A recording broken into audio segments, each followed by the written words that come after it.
Écoutez, je vous invite à ouvrir vos Bibles ce matin à Romains chapitre 1. Romains chapitre 1, où nous continuons notre série passionnante sur l'épître aux Romains. Et alors aujourd'hui et la semaine prochaine, on rentre dans des sujets vraiment incroyables. Et je vous donne le thème du message aujourd'hui. Le voici, la colère de Dieu. La colère de Dieu. Et j'aimerais lire les versets 18 à 23. 18 à 23 de Romains chapitre 1. La colère de Dieu se révèle du ciel contre toute impiété et toute injustice des hommes qui retiennent injustement la vérité captive. Car ce qu'on peut connaître de Dieu est manifeste pour eux, Dieu leur ayant fait connaître. En effet, les perfections invisibles de Dieu, sa puissance éternelle et sa divinité se voient comme à l'œil nu depuis la création du monde quand on les considère dans ses ouvrages. Ils sont donc inexcusables, car, ayant connu Dieu, ils ne l'ont point glorifié comme Dieu et ne lui ont point rendu grâce, mais ils se sont égarés dans leurs pensées et leur cœur sans intelligence a été plongé dans les ténèbres. Se vantant d'être sages, ils sont devenus fous. Et ils ont changé la gloire du Dieu incorruptible en image représentant l'homme corruptible, des oiseaux, des quadrupèdes et des reptiles. Que Dieu bénisse sa parole aujourd'hui. Donc comme je l'ai dit, le thème de cette section ne pourrait être plus clair, car on la trouve au verset 18. La colère de Dieu. Dans l'original, le premier mot du verset 18, c'est le mot « car ». Et il lie le verset 18 au verset précédent. Et on les a vus la semaine dernière. Verset 16, « Car je n'ai point honte de l'évangile, c'est la puissance de Dieu pour le salut de quiconque croit, du juif premièrement, puis du grec. Parce qu'en lui est révélée la justice de Dieu par la foi et pour la foi, selon ce qu'il est écrit, le juste vivra par la foi. » Et donc, le salut décrit dans les versets 16 à 17, non seulement est disponible, mais nécessaire, car, verset 18, la colère de Dieu est révélée contre toute impiété. En d'autres termes, Paul va maintenant décrire de manière détaillée ce que pendant 3 chapitres, la nature de l'évangile qu'il a évoqué au verset 16 et 18, il va ensuite détailler. Alors voici la grande surprise, mes amis. La grande surprise, c'est que Paul ne commence pas avec un discours sur l'amour de Dieu, mais un discours sur la colère de Dieu.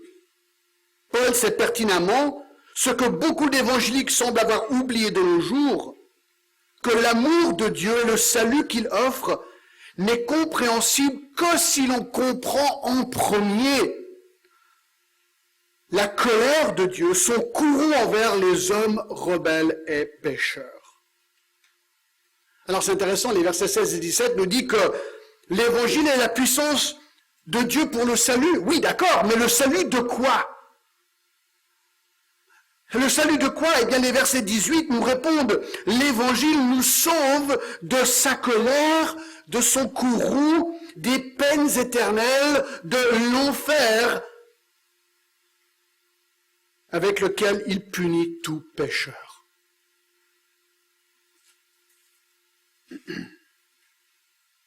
Ainsi, notre texte d'aujourd'hui est un exposé pur et simple sur la colère de Dieu. Alors là, il faut vous tenir, mes amis, parce que ce message n'est pas fait pour les faibles de cœur. D'accord? C'est incroyable. Toute ma semaine, j'ai étudié la Bible sur le sujet de la colère de Dieu. Et à un moment donné, mais je tremblais, quoi. C'est incroyable ce qu'on va découvrir aujourd'hui. Et j'ai l'impression que beaucoup de chrétiens ne commencent pas des présentations de l'évangile comme Paul le fait. Et peut-être on a quelque chose à apprendre. Alors écoutez, très brièvement dans ces versets, pas brièvement, on va voir, hein, mais dans ces versets, nous sommes confrontés à 7 vérités bouleversantes sur la colère de Dieu. 7 vérités bouleversantes. Numéro 1, l'évidence de la colère de Dieu. L'évidence de la colère de Dieu. Intéressant, verset 18, la colère de Dieu se révèle du ciel contre toute impiété et toute injustice des hommes. Ici, la colère de Dieu est décrite comme étant une évidence. Paul ne cherche pas à prouver, ni à déprouver la colère de Dieu. Paul dit tout simplement qu'elle est. Il y a un contraste intéressant avec le verset 17. Il dit, parce qu'en lui est révélée la justice de Dieu. Verset 18, il dit que la justice de Dieu est révélée. Ici, il dit que la colère de Dieu est révélée. Quel contraste! On ne peut comprendre la justice et le pardon et la grâce de Dieu si on ne comprend pas en premier cette réalité troublante sur la colère de Dieu. Vous savez, on vit dans un monde aujourd'hui où, l'évangile c'est toujours Dieu t'aime. Dieu est un Dieu d'amour. L'amour de Dieu est vanté. On a presque l'impression, souvent en écoutant l'évangile aujourd'hui, que c'est le seul attribut de Dieu aujourd'hui. C'est que l'amour. C'est vrai. L'amour de Dieu est un attribut énorme de Dieu, au tel point qu'il a sacrifié son Fils par amour pour nous. Mais Dieu est aussi un Dieu de colère. Alors parlons un petit peu de la colère de Dieu, puisque c'est une évidence. Je vais vous montrer une série de versets, hein, sans dire grand-chose, parce qu'ils sont tellement clairs et troublants que vous allez vite comprendre où je vais avec ça. Dans l'Ancien Testament, je vais vous prendre quelques exemples, d'accord ? Vous pouvez aller sur Google ou sur un moteur de recherche de votre Bible, vous tapez colère et vous allez voir beaucoup de versets. Je vous en donne quelques exemples, d'accord ? Jérémie 10, 10. Jérémie 10, 10. L'Éternel est Dieu en vérité. Il est un Dieu vivant et un roi éternel. La terre tremble devant sa colère et les nations ne supportent pas sa fureur. Waouh! Le psaume 2, verset 2. Pourquoi, verset 1, pourquoi ce tumulte parmi les nations, ces vaines pensées parmi les peuples? Pourquoi les rois de la terre se soulèvent-ils et les princes se liguent-ils avec eux contre l'Éternel et contre son oint? Brisons leurs liens, délivrons-nous de leurs chaînes. Celui qui siège dans les cieux rit. Le Seigneur se moque d'eux. Puis il leur parle dans sa colère, il les épouvante dans sa fureur.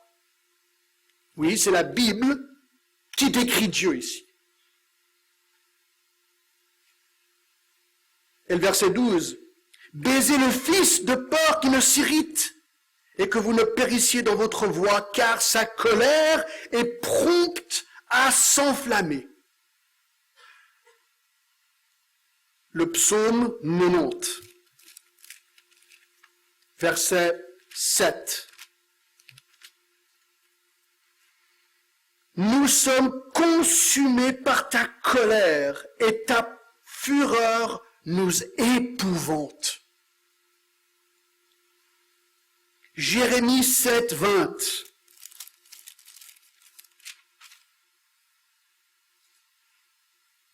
C'est pourquoi ainsi parle le Seigneur l'Éternel. Voici ma colère et ma fureur se répandent sur ce lieu, sur les hommes et sur les bêtes, sur les arbres des champs et sur les fruits de la terre. Elle brûlera et ne s'éteindra point.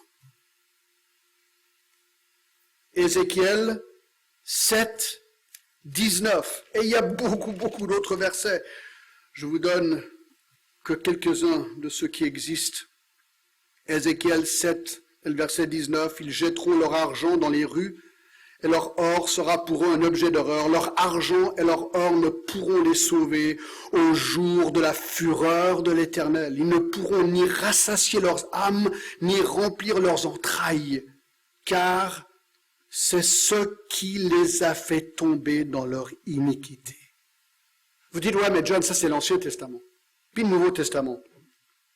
Jean 3, verset 36. Jean 3, 36. Celui qui croit au Fils a la vie éternelle. Celui qui ne croit pas au Fils ne verra point la vie, mais la colère de Dieu demeure sur lui. Nouveau Testament. 1 Thessaloniciens 1 et le verset 10.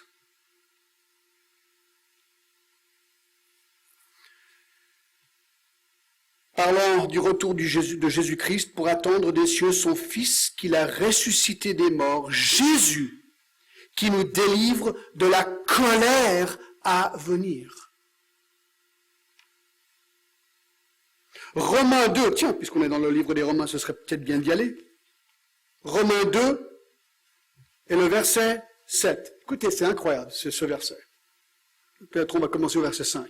Mais, par ton endurcissement et par ton cœur impénitent, tu t'amasses un trésor de colère pour le jour de la colère, de la manifestation du juste jugement de Dieu, qui rendra à chacun selon ses œuvres. Il réserve la vie éternelle à ceux qui, par la persévérance à bien faire, cherchent l'honneur, la gloire et l'immortalité, mais, verset 8, irritation et la colère à ceux qui, par esprit de dispute, sont rebelles à la vérité et obéissent à l'injustice. Et en plus, tribulation et angoisse sur toute âme d'homme qui fait le mal. Écoutez encore Éphésiens 5, le verset 6. Éphésiens 5 et le verset 6. Que personne ne vous séduise par de vains discours, car c'est à cause de ces choses que la colère de Dieu vient sur les fils de la rébellion. Et je termine avec ces versets. 2 Thessaloniciens 1, le verset 7. Il dit, lorsque le Seigneur Jésus apparaîtra du ciel avec ses anges et sa puissance, au milieu d'une flamme de feu, pour... Vous savez pourquoi il revient, Jésus? Il donne une des raisons ici. Il va revenir au milieu d'une flamme de feu, 2 Thessaloniciens 1, 8, pour punir ceux qui ne connaissent pas Dieu et ceux qui n'obéissent pas à l'évangile de notre Seigneur Jésus. Ils auront, pour châtiment, une ruine éternelle, loin de la face du Seigneur et de la gloire de sa force.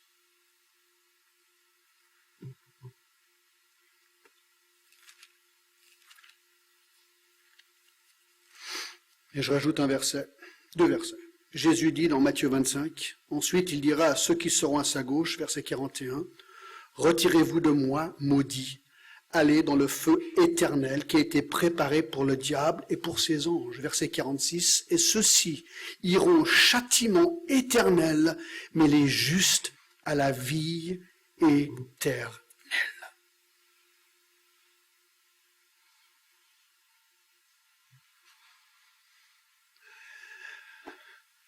Vous savez, j'ai presque envie de m'excuser.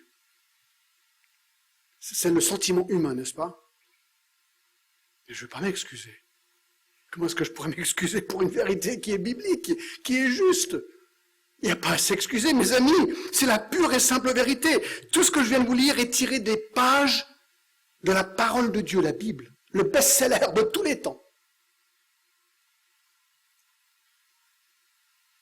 Écoutez bien ce que je vais vous dire. Dieu est un Dieu de colère et de fureur.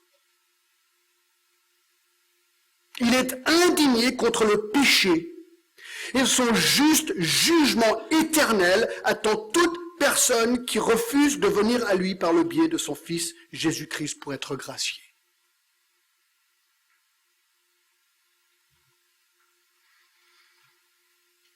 C'est pour ça que Paul n'avait pas honte d'annoncer l'évangile au verset 16.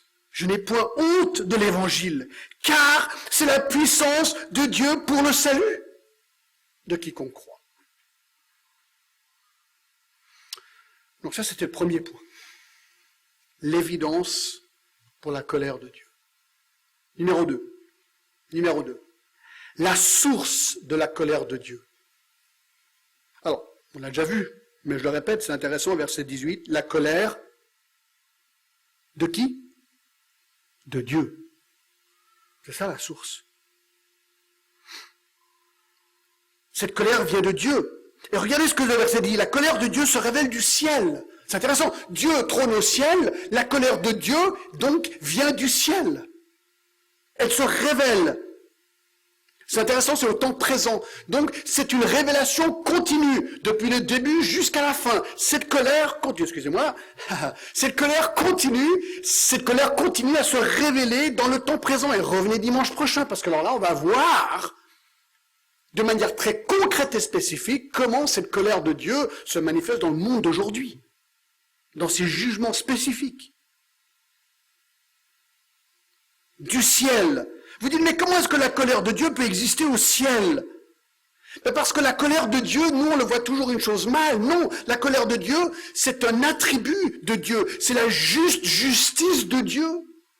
Il punit ce qui doit être puni. Et donc, ce n'est pas un mal, c'est la justice. Et dans ce sens-là, cette colère de Dieu découle d'un Dieu saint. Et ça, c'est ce que 1 Pierre 2,15 nous dit. Vous serez saints car je suis saint. Dieu est parfaitement saint. Il est juste. Et la colère de Dieu déchaînée sur les hommes et sur cette terre découle d'un Dieu saint qui trône dans un ciel saint.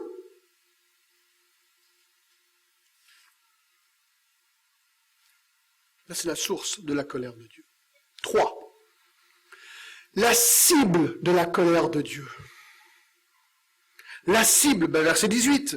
La colère de Dieu se révèle du ciel contre toute impiété et toute injustice des hommes. La cible, c'est les hommes. Les hommes. Nous sommes la cible. Mais pourquoi?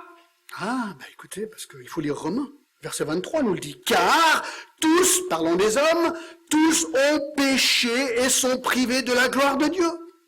Il y a un gouffre entre l'homme et Dieu, c'est que Dieu est saint et Dieu est pécheur. Combien d'hommes ont péché? Tous, la Bible nous dit.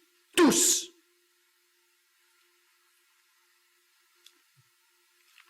Alors tenez-vous bien. Le psaume 58,4 nous dit un truc dingue. Nous dit ceci. Les méchants, alors vous allez voir, combien ont péché? Alors nous sommes les méchants. Ok. Les méchants sont pervertis, tenez-vous bien, dès le sein maternel. Les menteurs s'égarent au sortir du ventre de leur mère. Psaume 58,4. Vous avez bien entendu. La Bible affirme que l'homme n'est méchant, n'est pécheur, n'est menteur. Waouh! Vous dites, mais comment ça se fait? Bonne question. Romains 5,12 donne la réponse. C'est pourquoi, comme par un seul homme, le péché est entré dans le monde. C'est qui cet homme? Adam. Et par le péché, la mort. Le salaire du péché, c'est la mort. Donc, le péché est entré par un homme, Adam, et la mort par cet homme, et qu'ainsi la mort s'est étendue sur tous les hommes, parce que tous ont péché. Nous avons hérité notre péché d'Adam.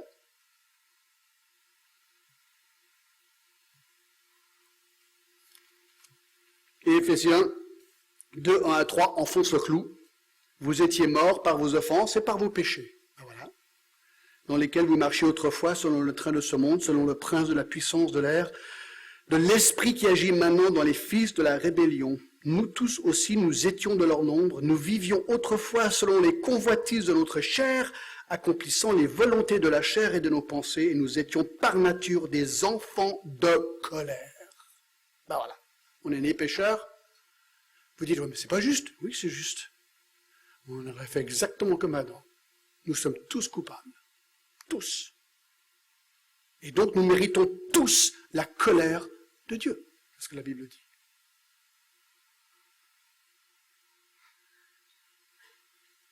Donc la cible de cette colère, c'est qui? C'est nous, les hommes. 4. La raison pour la colère de Dieu. La raison, mais pourquoi?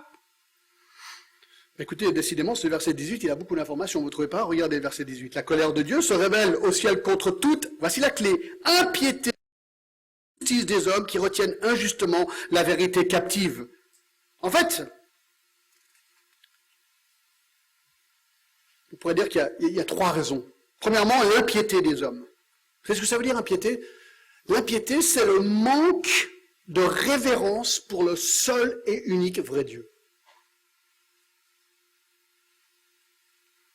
C'est ça l'impiété. En fait, c'est la violation du premier commandement, Exode 23, tu n'auras pas d'autre Dieu devant ma face. Donc c'est ou bien ignorer, repousser Dieu ou adorer un autre Dieu. Ça, c'est l'impiété. C'est ne pas adorer le seul, vrai et unique Dieu. L'injustice, c'est quoi? L'injustice, c'est l'effet vis-à-vis des hommes. Quand je m'éloigne du seul et vrai Dieu, eh bien, ma nature humaine va empirer quelque part, ou disons, elle se laisse être déchaînée. Et l'injustice, c'est mon manque de bonne conduite avec d'autres hommes. Quand les gens sont méchants les uns avec les autres, que ce soit en action, ou en parole, ou en pensée, ça, c'est l'injustice, ici. Dieu est juste, il est parfait, l'homme est imparfait, injuste. Quelque part, c'est la violation de tous les autres commandements, et surtout la deuxième tablette, n'est-ce pas? Il dit, honore ton père et ta mère. Donc, les hommes injustes vont faire le contraire. Tu ne tueras point. Les hommes injustes font le contraire. Si c'est pas en vrai, c'est dans le cœur. Tu ne commettras point d'adultère. Eh bien, les hommes injustes font ça aussi. Et toutes les autres aberrations sexuelles qu'on discutera la semaine prochaine. Tu ne déroberas point. L'homme injuste, il aime voler. Il aime prendre ce qui n'est pas lui, être injuste. Tu ne porteras point de faux témoignages. Voilà, il ment. Et il accuse.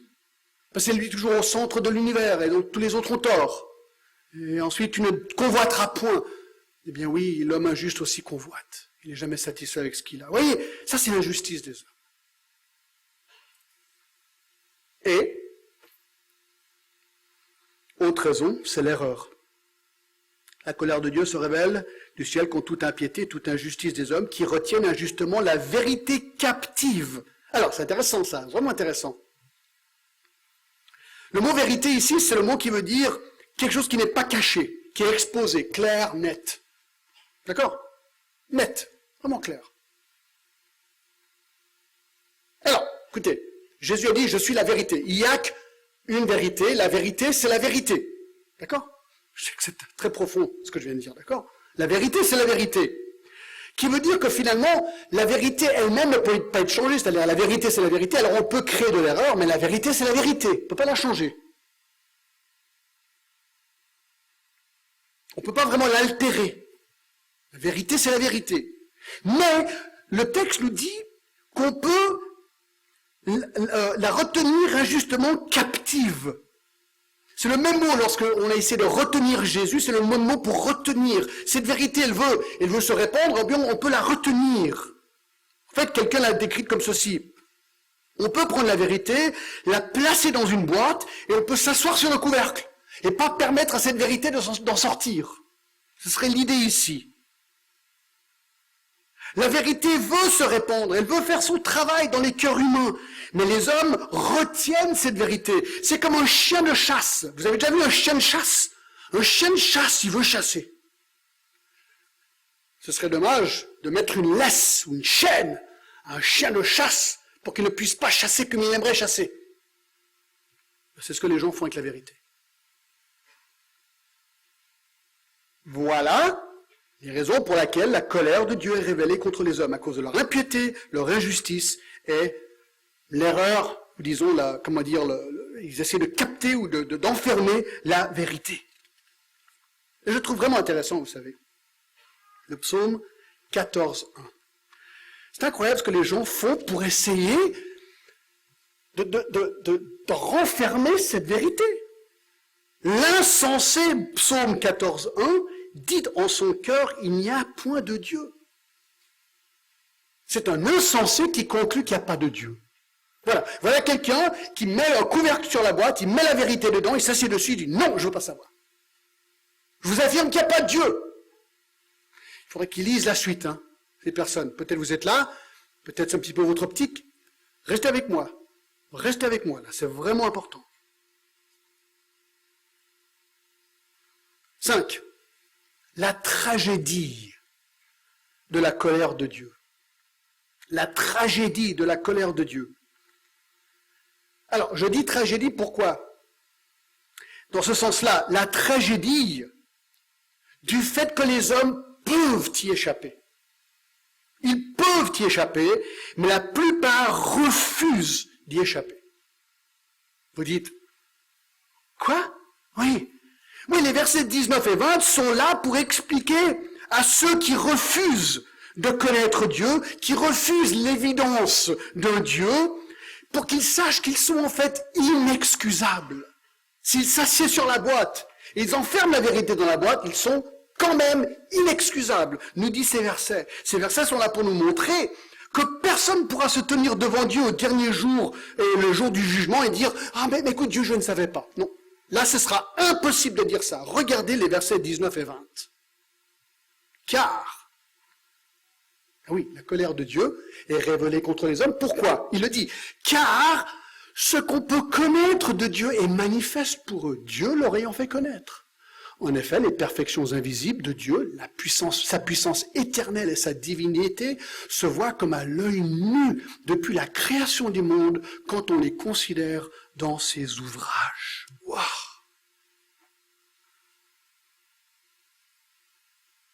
L'argument de Paul est tellement simple. Voici ce qu'il dit. Regarde autour de toi. Regarde bien autour de toi. Et tu verras partout l'empreinte du doigt de Dieu là où il y a de la création.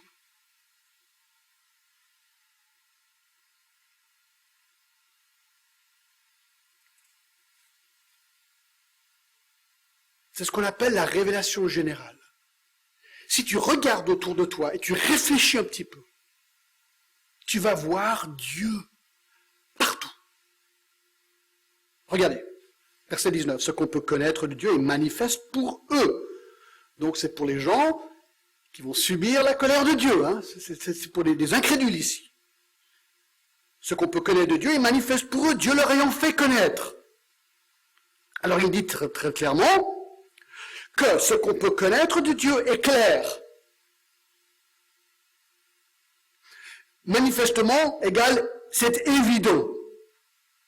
Ce qu'il est en train de dire ici, c'est que l'évidence pour l'existence de Dieu est écrasante autour de nous. Ce qui peut être connu de Dieu est visible, est clair. Et il dit bien que Dieu leur ayant fait connaître. Ça veut dire que Dieu a activement pris la disposition pour se révéler et se faire connaître aux hommes. Comment? Le verset 20. En effet, les perfections invisibles de Dieu, sa puissance éternelle et sa divinité se voient comme à l'œil nu quand et où? Depuis la création du monde, quand on les considère dans ses ouvrages. Voilà, on apprend que Dieu s'est révélé dans ce monde par le biais de la révélation naturelle. Tout autour de nous, on le voit comme à l'œil nu. Et c'est ce qu'il dit aussi, regardez, en effet, verset 20, il dit, c'est une évidence les gars, c'est une évidence. Les perfections invisibles de Dieu. Oui, mais comment est-ce qu'on peut voir les perfections invisibles de Dieu? C'est intéressant ça comme question, vous ne trouvez pas? Alors, regardez, Jean 1,18 dit ceci. Personne n'a jamais vu Dieu. C'est clair.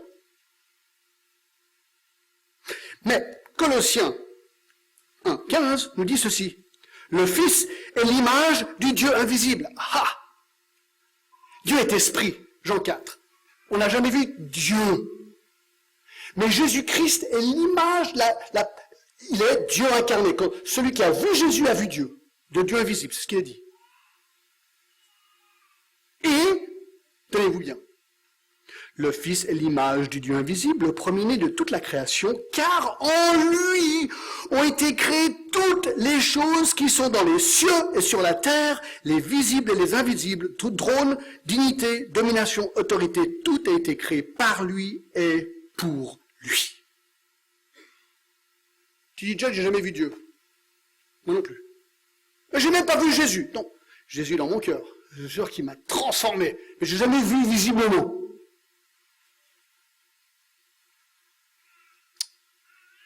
Vous savez pourquoi je sais qu'il existe? Je vous pose une question. Attention à la réponse. Est-ce que vous avez déjà vu le vent? Réfléchissez bien. Est-ce que vous avez déjà vu le vent? Question piège! Vous avez senti les effets du vent?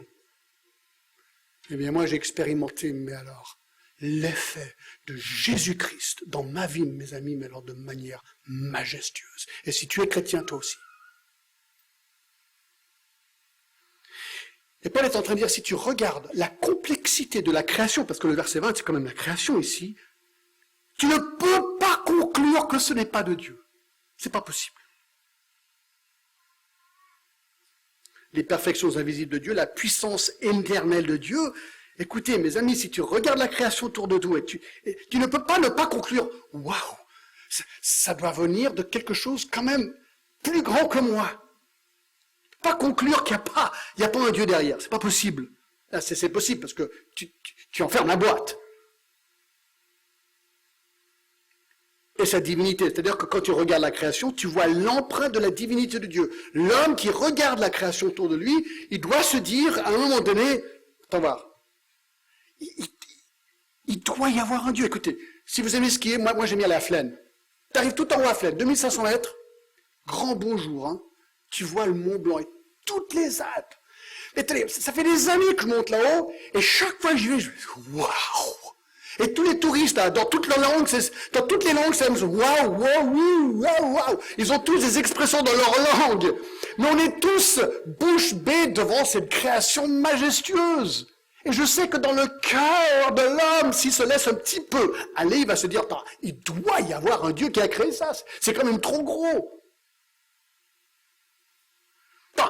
Un jour d'été, tu regardes les étoiles, il y en a des millions et des millions et des millions, et tu te dis, mais ça va pour l'éternité, il n'y a jamais un mur, parce que derrière le mur, il n'y a rien, et ça continue, tu te dis, mais c'est pas possible, il doit y avoir un Dieu. Vous n'êtes pas d'accord? Dans le jardin, on commence à voir, je pense, c'est les primevères ou les iris, ou je sais pas trop quoi, mais on commence à voir les fleurs. Tu regardes cette petite fleur qui surgit bientôt. On a envie de se dire qu'on est en mars, on n'y est pas encore. Mais on se dit, mais c'est incroyable, quoi, les cycles de la vie, la vie, le bourdonnement, les arbres, les feuilles, les fruits. Tu dis, mais comment c'est possible? Une pomme. Elle croquée dans une pomme, vous dites, c'est ça, quoi. Puis une orange, puis une banane, puis une cerise. Puis un ananas. Non mais franchement, vous avez faim là tout d'un coup? Vous savez, c'est incroyable. Un oiseau sait construire son nid parfaitement, pourtant ne l'a jamais appris. Comment ça se fait?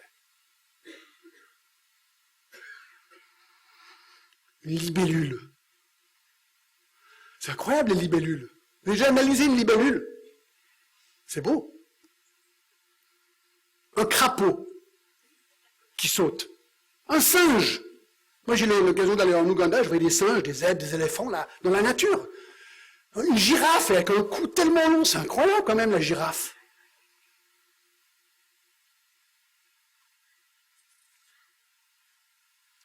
Regardez. C'est la meilleure illustration que je connais. D'accord? Qu'est-ce que vous voyez devant vous? Un vase et une fleur. Alors, j'aimerais vous poser une question. Qui a créé le vase?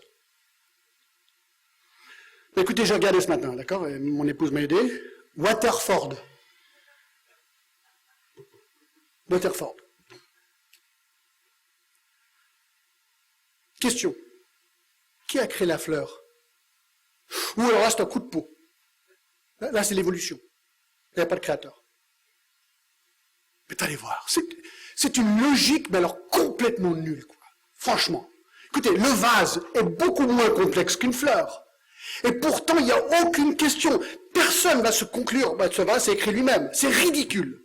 Personne au monde va conclure que le vase s'écrit lui-même. C'est pas possible. Personne. Pourtant, pour la fleur, ah là là, non. Là, sur des millions d'années, évolution, grand coup de peau. Non, il n'y a pas de Dieu. C'est personne qui l'a créé. Non, ça, c'est un grand coup de peau. Moi, je dis que c'est complètement illogique. Complètement illogique.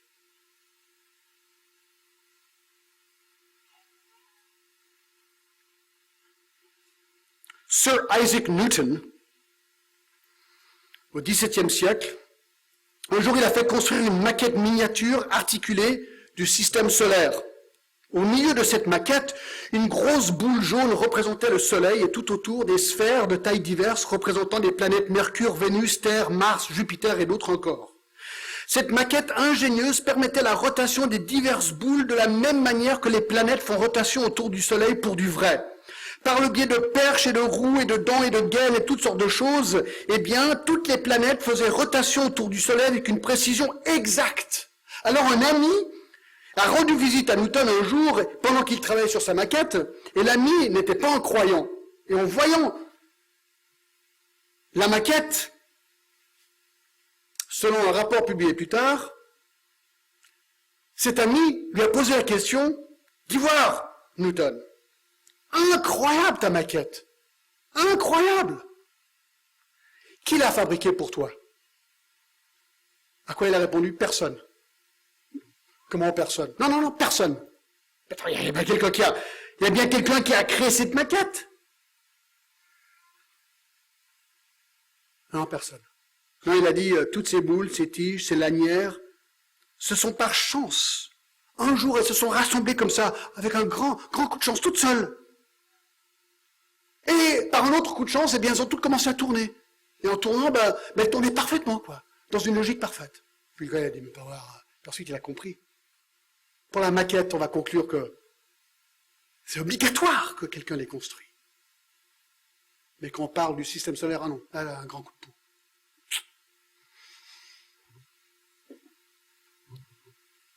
C'est exactement l'argument de Paul ici. Regardez le verset 19 et 20. « Car ce qu'on peut connaître de Dieu est manifeste pour eux, Dieu leur ayant fait connaître. En effet, les perfections invisibles de Dieu, sa puissance éternelle et sa divinité se voient comme à l'œil nu depuis la création du monde quand on les considère dans ses ouvrages. » Paul dit à voir, si tu as un petit peu de logique, et si tu n'es pas en train d'essayer de réprimer la vérité et de fermer la boîte, tu dois conclure. Et tu vas conclure que c'est Dieu et que Dieu existe.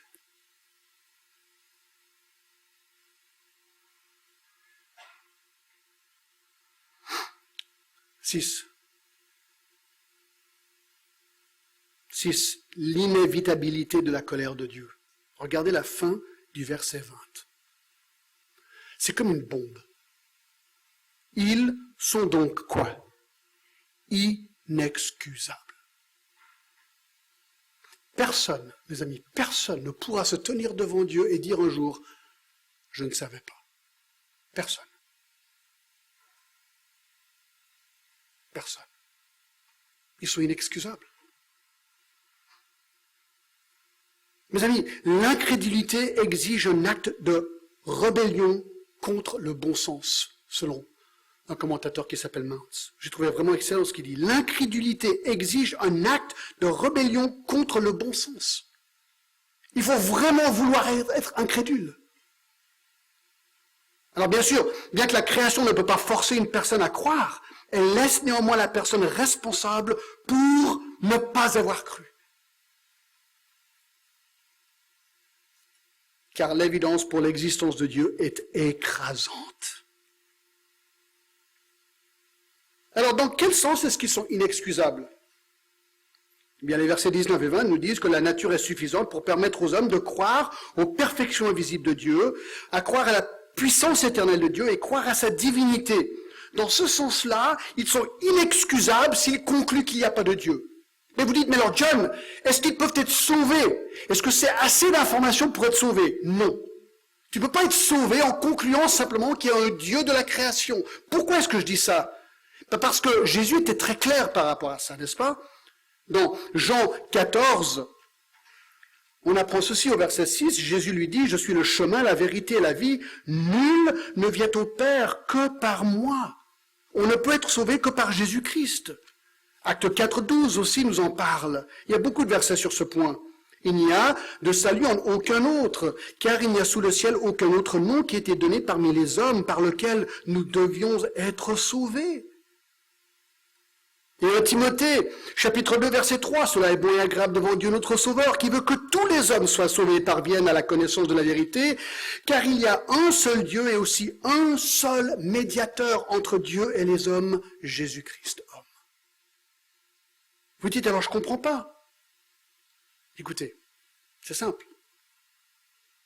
Paul ne traite pas, dans Romains 1, 19 et 20, la question sur comment être sauvé dans ces deux versets-là. Mais la réponse est celle-ci. Si quelqu'un répond de la juste manière à la révélation évidente de Dieu autour d'eux, dit voilà, ce Dieu-là, moi je veux connaître ce Dieu-là. Le seul et unique vrai Dieu, ici, décrit. Dieu alors lui enverra le moyen de croire en Jésus-Christ. C'est aussi simple que ça. Dieu trouvera un moyen pour lui envoyer. Je vous donne un exemple. Dans Acte 8, il y avait un Éthiopien, un eunuque éthiopien. Mais il rentrait de Jérusalem, il n'était pas sauvé, il était curieux, il était convaincu qu'il y avait quelque chose de vrai, mais il ne connaissait pas le vrai Dieu. Alors Dieu il a fait quoi? Il a envoyé Philippe, il a dit, va dans le désert. Il l'a dépêché dans le désert, clac, et il l'a amené au Seigneur. Dieu va déployer une armée partout dans le monde pour atteindre ceux qui veulent vraiment croire. Et cet homme s'est converti et s'est fait baptiser. Dans Romains 10, et ça on le verra, je ne sais pas si ça va être des mois ou des années, comment donc, quiconque invoquera le nom du Seigneur sera sauvé. Comment invoqueront-ils celui en qui n'ont pas cru? Verset 14 du chapitre 10. Et comment croiront-ils en celui dont ils n'ont entendu parler? Et comment en entendront-ils parler s'il n'y a personne pour prêcher? Et comment y aura-t-il des prédicateurs s'ils ne sont pas envoyés? Les missionnaires. Les missionnaires, il y en a dans le monde entier, mes amis. Puis aujourd'hui, plus que jamais, il y a des missionnaires qui viennent du monde entier, qui sont partout. Il y a beaucoup de Coréens maintenant, il y a beaucoup de Brésiliens, il y a de plus en plus de Chinois. Mais il y a des missionnaires dans le monde entier qui sont déployés. La radio, il y a des tas de moyens. Dans Acte 9, Jésus, en tant que vision, a arrêté Paul sur le chemin. Si Dieu veut se révéler par une vision à quelqu'un, il peut le faire. Je ne crois pas que c'est la norme, mais il peut le faire. Il y a des exemples dans la Bible.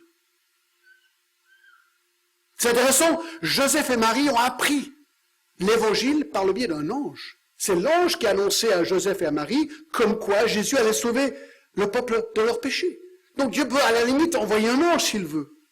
C'est intéressant que même dans Apocalypse, je crois que c'est 14, si je ne me trompe pas, et le verset 6, voilà, je vis un autre ange qui volait au milieu du ciel, il avait un évangile éternel pour annoncer aux habitants de la terre. Voilà, l'évangile est annoncé par un ange. Je pense que la norme, c'est la parole de Dieu par des missionnaires ou des pasteurs ou des gens qui témoignent. Mais Dieu peut utiliser des tas de moyens. 7. La justification pour la colère de Dieu. Regardez. Ah là là. C'est vraiment, vraiment inquiétant. Verset 21, « Car ayant connu Dieu, ils ne l'ont point glorifié comme Dieu, ne lui ont point rendu grâce, mais se sont égarés dans leurs pensées. Et leur cœur sans intelligence a été plongé dans les ténèbres. Se vantant d'être sages, ils sont devenus fous. Et ils ont changé la gloire du Dieu incorruptible en image représentant l'homme corruptible, des oiseaux, des quadrupèdes et des reptiles. » Regardez les raisons qu'ils donnent encore pour la justification de la colère de Dieu. Premièrement, ils n'ont pas glorifié Dieu. Intéressant, ils n'ont pas glorifié Dieu. Ils ont regardé autour d'eux, ils se sont dit à un moment donné, ça doit être de Dieu tout ça. Mais ils ont dit non. Et ils ont refusé de glorifier, d'adorer, de bénir Dieu et le remercier. Ça, c'est le prochain point ici. Et c'est triste parce que Jésus même a dit, n'est-ce pas, dans Matthieu 5, 45, il a dit quoi? Vous vous rappelez de ceci, n'est-ce pas? Il dit, aimez vos ennemis, etc., afin que vous soyez fils de votre Père qui est dans les cieux, car il fait lever son soleil sur les méchants et sur les bons, il fait pleuvoir sur les justes et sur les injustes. Il dit, mais t'as voir, si un incrédule pourrait simplement s'arrêter et se dire, tiens, c'est quand même sympa, hein, quand j'ai besoin de la pluie, tac, elle vient. Puis quand j'ai besoin du soleil, tac, il vient. Je mets une petite semence dans la terre, tac, ça pousse. C'est quand même super le truc. Réfléchis un peu, dis-toi, mais c'est peut-être Dieu qui te bénit.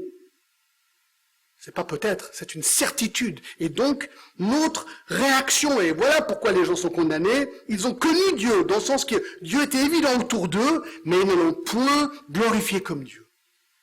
Et deuxièmement, ils ne l'ont point rendu grâce. Non seulement on devrait le glorifier, mais on devrait le remercier. Écoutez, si vous donnez un cadeau à quelqu'un, puis il part sans vous remercier, comment vous réagissez? Gonflé, je sais pas, je suis généreux, je sais pas, tu t'attends quand même à un remerciement. Bah Dieu nous donne tout ça. Puis les gens ils disent, mais non, c'est un coup de peau tout ça. Non. On peut se mettre dans la place de Dieu pendant une seconde et comprendre sa réaction. Mais il dit, mais vous prenez pour qui, et les hommes, franchement? Vous prenez pour qui, là? C'est moi, Dieu. C'est moi, votre Créateur. Alors, les conséquences, eh bien, premièrement, quand tu refuses de venir à Dieu et de l'accepter, de lui rendre grâce et de le remercier, regardez ce qui se passe. Eh bien, voilà, il donne maintenant le début de la chute vertigineuse, et ça il faut revenir la semaine prochaine pour avoir le reste, parce que c'est franchement incroyable. Eh bien, ayant connu Dieu, ils ne l'ont point glorifié comme Dieu, et ne lui ont point rendu grâce, mais, voilà, ils se sont égarés dans leurs pensées. Premièrement, tu commences à réfléchir, mais de manière fausse. Tu commences à te dire, mais il n'y a pas de Dieu vraiment.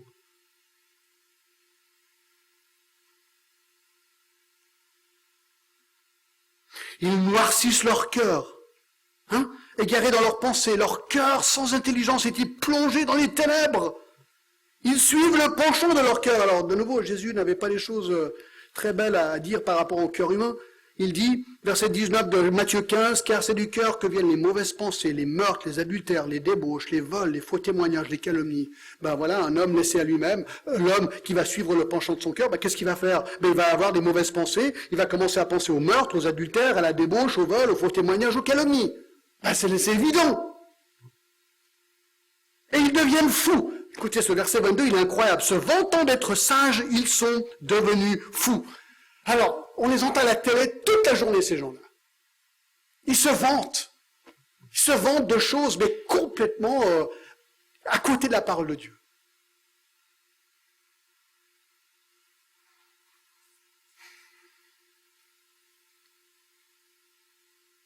Quelqu'un dit ceci, l'homme justifie son péché et prouve sa folie totale en élaborant ses propres théories sur Dieu, sur l'univers et sur lui-même et en y croyant. L'homme invente ses théories et ensuite il y croit. C'est ce qu'il dit. Et ils deviennent finalement idolâtres. C'est ce qu'il dit. Se vantant d'être sages, ils sont devenus fous et ils ont changé la gloire du Dieu incorruptible en image représentant l'homme corruptible, des oiseaux, des quadrupèdes et des reptiles.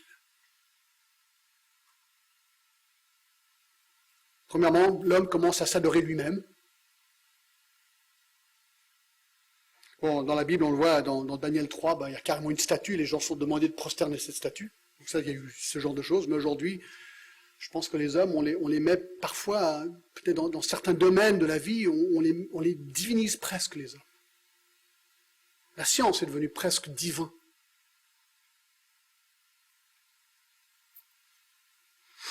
Et le pire, c'est que non seulement ils vont commencer à changer la gloire de Dieu, tu vas voir, au lieu de croire en Dieu, ils croient en l'homme, puis ensuite ils croient aux animaux. Ça, c'est l'idolâtrie. Des oiseaux, des quadrupèdes et des reptiles. Vous pouvez lire Ésaïe 44 où le prophète il rit, il se dit, mais c'est quand même incroyable. Vous allez dans la forêt, vous coupez un arbre, vous tranchez en deux, une partie de l'arbre, vous la mettez dans le feu pour vous réchauffer et vous cuire la nourriture, l'autre moitié de l'arbre, vous créez une idole et ensuite vous vous prosternez, vous l'adorez. Du même arbre. Est-ce que c'est logique? Non. Et pourtant, le monde entier fait ça.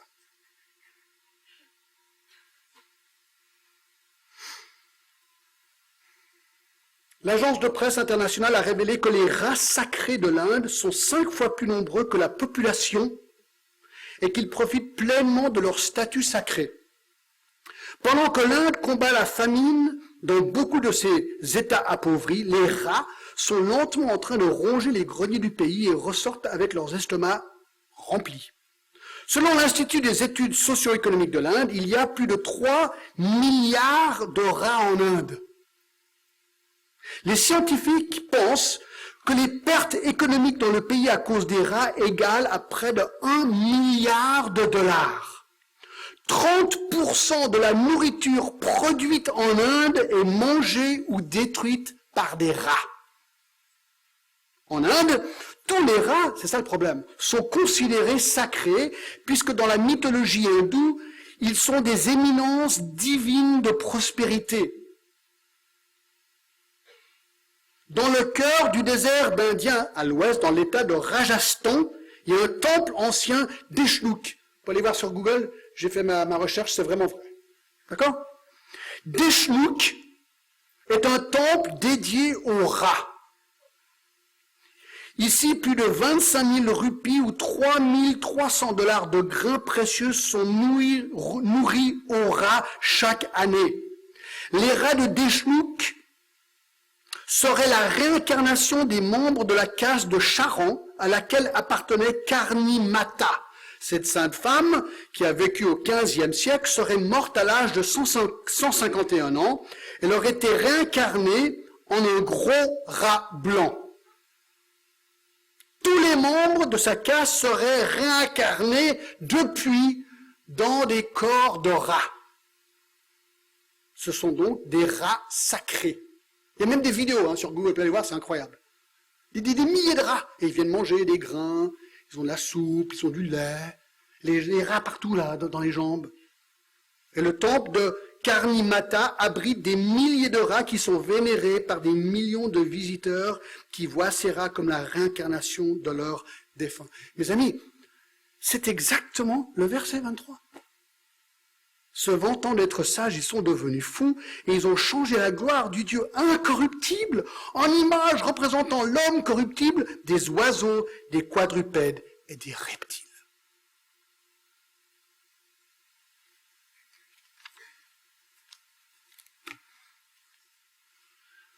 Alors voilà, ça nous ramène au verset 18. Est-ce que vous comprenez maintenant pourquoi la colère de Dieu se révèle du ciel contre toute impiété et toute injustice des hommes qui retiennent injustement la vérité captive?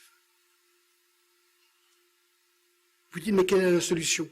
Verset 16, la solution. Dernier point. Car je n'ai point honte de l'évangile. La solution, mes amis, c'est Jésus-Christ. Jésus-Christ est venu, le Fils de Dieu, parfaitement saint. Il est venu, il a pris tout notre péché sur lui. Il a dit, je te donne en échange ma justice, je te donne ma sainteté, je te pardonne. Il est mort pour nous, il est ressuscité, il a vaincu la mort, vaincu le péché. Il a dit, je t'aime, je t'offre gratuitement le salut.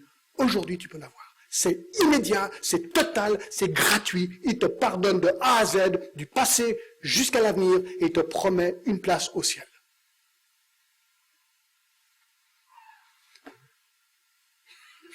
Je ne peux pas lire autrement, c'est ce que la Bible dit. Dimanche prochain, on va voir les versets 24 à 32. Là, Paul décrit le jugement de l'abandon des hommes par Dieu dans leur voie de péché, qui résulte dans son plus bas niveau aux déviances sexuelles les plus tordues possibles. C'est le fameux texte sur l'homosexualité. Il faut qu'on traite. Priez pour moi, priez pour nous et prions que vraiment la vérité de Dieu soit déclarée avec amour, mais avec vérité. Prions. Seigneur, merci pour ce que nous avons vu aujourd'hui. Seigneur, ce sont des choses tellement incroyables, mais vraies. Et voilà, Seigneur, on ne peut pas ne pas croire à cette évidence. Seigneur, merci pour le sang de Jésus-Christ. Et s'il y a quelqu'un ici qui ne connaît pas Christ, Seigneur, qui ne quitte pas cet endroit sans être sûr qu'ils sont totalement pardonnés par Jésus-Christ. Seigneur, à toi la gloire. Nous te remercions, nous te louons pour ta justice, pour ta colère, elle est juste, mais pour ton salut aussi, Seigneur. Merci de tout cœur. Nous te louons et nous t'aimons. Au nom de Jésus.